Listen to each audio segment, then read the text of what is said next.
In an earlier video, we walked through the process of creating the VirtualPet mobile application in AppInventor. We're going to use that as a starting point as we change how the user interacts with our application. So instead of having the button that the user clicks on, what if they could touch the animal or swipe across the picture itself? To do that, we're going to replace the pet image with a canvas. And the canvas gives us a lot of other new and interesting ways that a user can interact with it by touching the screen.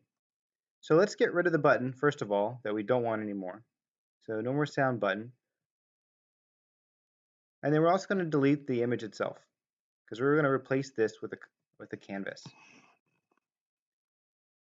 So then I'll go over to drawing and animation, and I'll drag over the canvas object. And just like before, I'm going to set the height and width to fill parent. So it'll be the entire screen.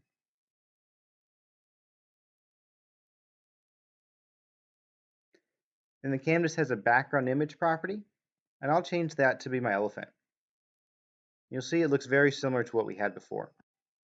So now if I go over to the blocks editor and I pick canvas, instead of just having clicked, now I have a couple of other different events that I can work with, including dragged, flung, and touched. So I'm going to pick dragged, and in this case, I don't really care much about where the person drags or how they're moving their finger. So start, previous, current, these values don't really matter in this case, but if the finger's dragged over, then I want to play my sound, just like before. So with this simple change, now when someone downloads this onto their phone, they can very easily just drag their finger across the elephant to hear the sound. They don't have to touch the button. Now, what if we wanted to continue to extend this? What if I wanted to be able to interact without having to touch it at all? Under sensors, there's also an accelerometer sensor, which detects how my phone is moving. Let's drag an accelerometer over.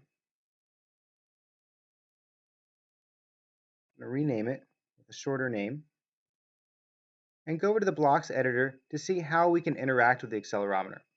You'll notice that it shows up, of course, as a non-visible component, because this is an element inside the phone that we're interacting with that isn't visible on the screen. If I go to accelerometer, you'll see that I have an acceleration changed or even a shaking. So what if instead of doing when canvas 1 is dragged, I say when the accelerometer is shaking? Now, once I've downloaded this onto my phone, I can shake my phone and the device's movement will trigger the elephant to make his noise.